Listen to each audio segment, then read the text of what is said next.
Malaysia.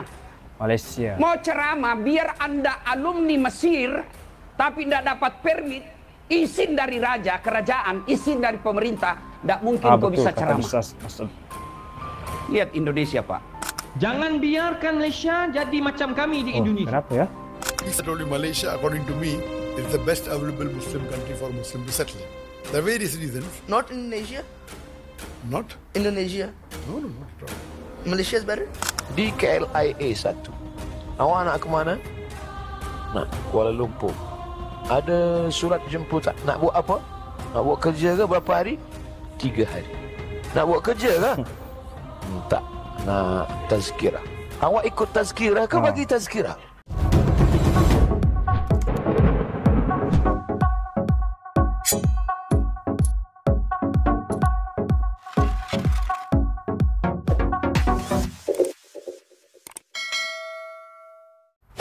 Bismillahirrahmanirrahim. Assalamualaikum warahmatullahi wabarakatuh.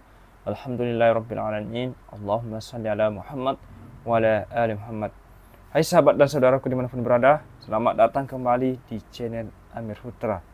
Sahabat dan saudara, pada video kali ini saya ingin ucapkan tahniah dan bangga dengan Malaysia lah, sebab Malaysia adalah negara Islam yang betul-betul menjalankan hukum Islam. Ada negara Islam tapi tak mampu menjalankan hukum Islam sepenuhnya. Contoh, kahwin beza agama. Tetapi di Malaysia tidak ada macam ini. Kalau nak kahwin dengan Islam, kamu harus masuk Islam dulu baru kahwin dengan orang Islam. Malaysia, tahniahlah, sangat tegas dengan hukum-hukum Islam. Tidak dibenarkan, bahkan akan menjatuhkan hukuman kepada pelaku-pelaku yang melanggar hukum Islam.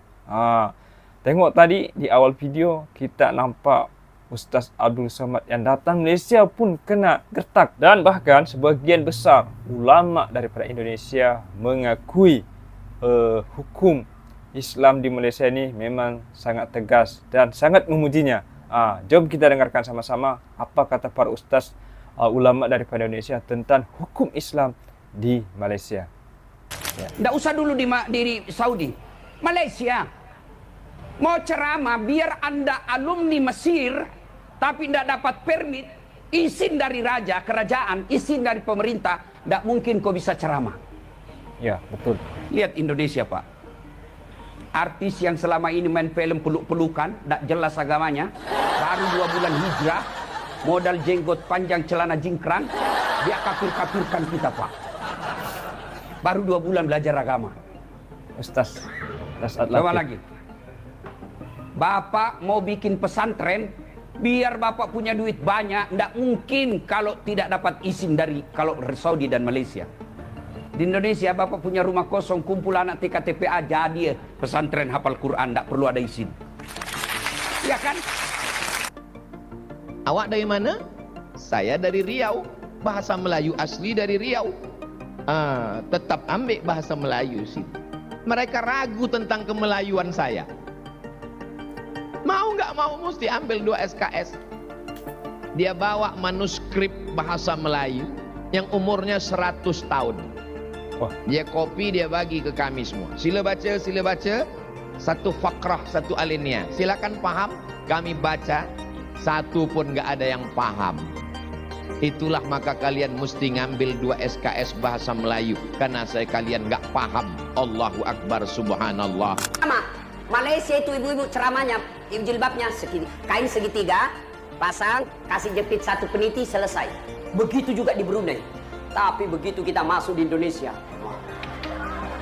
tegang saya lihat cara pakainya. Ada talinya 2 meter, dia ripit. Baru dia ikat. Dia ikat di lehernya, dia kasih kembang. Mulai lehernya tidak bisa gerak. 3 lapis kainnya, ada kuning, jingga, abu-abu. Dia kasih miring lagi sedikit. Miring-miring juga barangkali otaknya. Iya toh? Sudah 14 pentulnya, kayak kompor di belakang. Pakai pula rohnya sempit, panjang tapi sempit. Sudah diikat lehernya. Suaminya, buru-buru bu, kita ketinggalan pengantin. Tunggu dulu pak.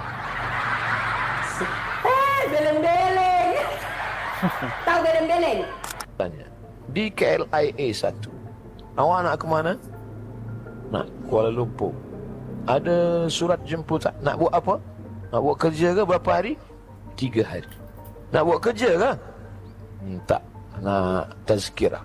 Awak ikut tazkirah ke bagi tazkirah? Dalam hati saya, awak tak tengok YouTube ke? Perempuan Islam pakai hijab. Lama saya fikir, nampaknya dia selalu tengok Ustaz Azhar Idrus lah. Dia tak tengok saya. Mana surat jemputan? Saya tunjuk handphone, saya tunjukkan. Ni dia tengok. Oh, hari Ahad awak di TV Al-Hijrah. Ya. Awak bagi tazkirah, ya. Awak masuk TV lah kan? Datanglah kawan dia sebelah lelaki. Kata, itu Ustaz Somad tahu kata. Di Indonesia, saya banyak kali dah kena. Suami Islam, isteri bukan Kristian, Buddha. Saya kata, bagaimana ya? Enggak apa. Iman tu ni di sini. Dia orang ni terlalu kritis. Tapi kadang-kadang dia punya kritis tu tidak ada asas. Contoh. Kenapa lelaki boleh kahwin yang Kristian, kami perempuan tak boleh? Sedangkan kami juga kuat iman kami. Iman tidak boleh nilai, tapi kami boleh. Sudah, bila dia sebut perkataan macam tu, susah nak jawab. Kalau anak itu mau ikut ibu-ibu, kalau ikut bapa-bapa, enggak ada masalah itu. Yang penting kebebasan tu. Kebebas. Oh ya Rabbi. Pergi kedai orang Islam. Dalam kedai orang Islam tu ada celeng khinzir. Tapi kita mujurnya lah, saya kata mujurnya kita ni ada raja-raja, mujurnya kita ni alhamdulillah ada majlis-majlis agama Islam negeri-negeri. Lepas tu ada mufti-mufti, ada jabatan agama Islam. Zaman kita ni zaman yang sangat menakutkan. Saya pun sempatlah sembang dengan Ustaz Abdul Somad mengenai isu. Tadi pun kat airport saya sembang. Saya hantar dia sampai kat airport tadi. Banyak benda yang kita sembang. Antaranya isu kita ni alhamdulillah tuan-tuan. Dia cakap saya, dia nak balik dia cakap saya. Dia kata, akhi, sahabat, dia cakap bahasa Arab. Sahabat, tolonglah. Jagalah Malaysia sebaik-baiknya. Jangan biarkan Malaysia jadi macam kami di Indonesia. Saya kata, kenapa?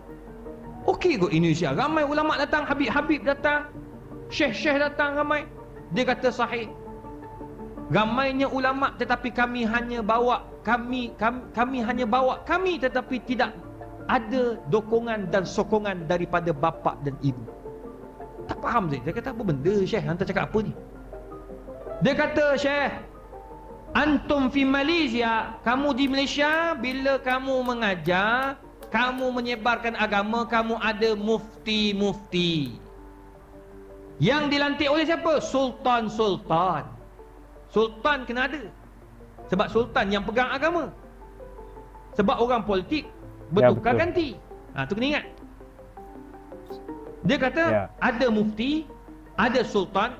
Dia sebut mufti dulu sebab betul. Mufti ini yang akan memberi nasihat kepada sultan. So sultan akan lantik mufti yang lebih alim.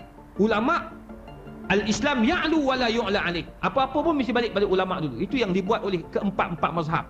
Imam Abu Hanifah, Imam Malik, Imam Syafi'i, Imam Ahmad bin Hanbal, semua mereka memberi nasihat kepada sultan, bukan menjadi pengampu kepada salati sultan-sultan zaman dulu.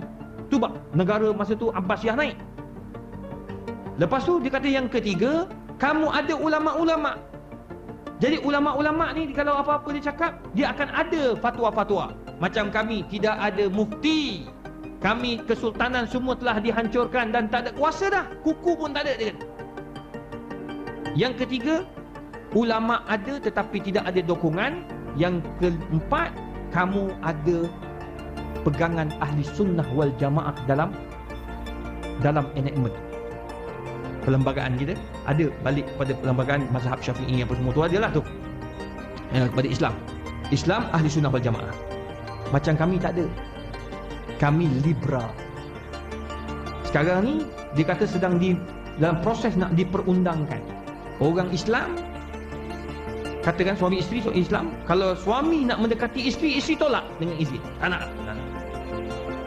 Minta maaf, tak nak. Isteri tak nak. Suami datang juga. Esok isteri pergi ke balai polis, buat report, suami saya rogol saya.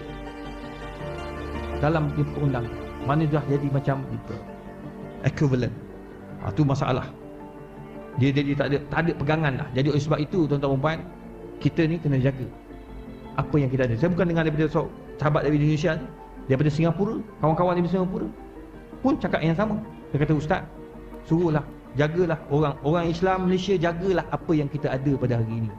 Azan kita masih boleh keluar sampai keluar. Saya ceramah ni mungkin buka suara sampai keluar. Tapi tuan-tuan dan puan, dekat Singapura tak boleh. Azan hanya boleh dalam masjid saja. Dengar kat luar, boleh kena saman. Dia tak boleh. Sana dia sangat tegas. Lepas tu kat sana tidak boleh bercakap tentang aliran-aliran yang lain. Nak cakap tentang Syiah tak boleh. Syiah dia ada hak untuk hidup dekat Singapura. Tak salah. Macam kita, fatwa-fatwa semua cakap Syiah tak boleh. Mengharamkan Syiah. Aliran dia sangat bahaya. Jadi oleh sebab itu, tuan-tuan, kuatkanlah kita punya kekuatan agar kita tidak menjadi orang yang rugi. Jangan nanti bila dah jadi kerugian itu ke atas kita, masa tu kita kata, ya laitani, alangkah indahnya zaman itu kembali. Dah tak biar apa. Jadi tuan-tuan, hargailah apa yang tuan-tuan ada. Because of that, I had to do hijrah in the year 2016. And among the various countries that were available, I felt that Malaysia was one of the best available Muslim countries to do hijrah. And 2016, mashallah, I did hijrah from India to Malaysia. I was already outside the country when the issue started, and I decided to go to Malaysia. And alhamdulillah, I never thought in my dreams. I knew that I would have problems in India regarding Dawah. I was prepared for that, but never thought in my dreams that they would lay an allegation of terrorism against me, because I've given talks to various of the police all over the world, including in India, in the National Academy of the Police, about fighting counter-terrorism. Yeah, I've seen many of the lectures, very clear. He said only Malaysia, according to me, is the best available Muslim country for Muslim to settle in. There are various reasons. Not Indonesia. Not? Indonesia. No. Malaysia is better. And multiple times, according to me. Number one is that there are very few Muslim countries which are not controlled by an external power or non-Muslim power. Almost all the Muslim countries are controlled by some Western force or non-Muslim country. Malaysia is one of the few countries. Sahabat dan saudara, itulah tadi pencerahan ya, penjelasan daripada ustaz-ustaz dari Indonesia tentang hukum-hukum Islam yang diterapkan di Malaysia. Itu mari berpikiran positif, yang mana yang baik itu kita teruskan, dan mana yang tidak baik itu elakkan atau hindari jauh-jauh, seperti kata Ria Oktorina tadi ya. Oke guys, itulah saja penyampaian pada hari ini. Semoga bermanfaat dan semoga menambah ilmu dan wawasan kita tentang hukum-hukum Islam. Terima kasih. Assalamualaikum warahmatullahi wabarakatuh.